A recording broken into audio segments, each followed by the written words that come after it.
మోడీ ప్రభుత్వం నేడు పార్లమెంట్లో కీలకమైన వక్ఫ్ బిల్లు ప్రవేశపెట్టబోతోంది. దీనిని కాంగ్రెస్ మిత్రపక్షాలు, మజ్లిస్ వంటి పార్టీలు తీవ్రంగా వ్యతిరేకిస్తున్నాయి. టీడీపీ, జనసేనలు ఎన్డీఏలో భాగస్వాములు కనుక ఈ బిల్లుకి మద్దతు తెలపబోతున్నాయి. ఎన్డీఏలో వైసీపీ భాగస్వామి కానప్పటికీ సాధారణంగా మోడీ ప్రభుత్వం ప్రవేశపెట్టే ప్రతి బిల్లుకి వైసీపీ మద్దతు ఇస్తుంటుంది.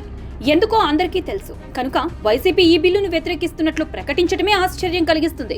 ముస్లింల విషయంలో కూడా సీఎం చంద్రబాబు నాయుడు మాట తప్పి మోసం చేస్తున్నారని, కానీ తమ అధినేత జగన్ ముస్లింలకు అండగా నిలబడతామని హామీ ఇచ్చినందున తాము పార్లమెంటు ఉభయ సభల్లో ఈ బిల్లుకు వ్యతిరేకంగా ఓట్లు వేస్తామని ఆ పార్టీ ఎంపీ మిథున్ రెడ్డి చెప్పారు. అంటే రాష్ట్రంలో రాజకీయ మైలేజ్ కోసమే వైసీపీ ఈ బిల్లును వ్యతిరేకిస్తోందన్నమాట.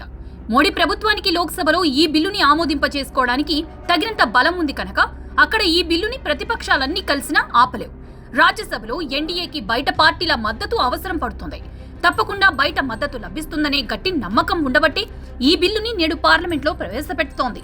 అంటే పార్లమెంటులో ఎలాగూ ఈ బిల్లు ఆమోదం పొందడం ఖాయమని వైసీపీ గ్రహించింది కనుకనే దానికి వ్యతిరేకంగా ఓట్లు వేసి రాష్ట్రంలో ముస్లిం ఓటర్లను తమ వైపు తిప్పుకోవాలని ఆశపడుతోందని అర్థమవుతోంది.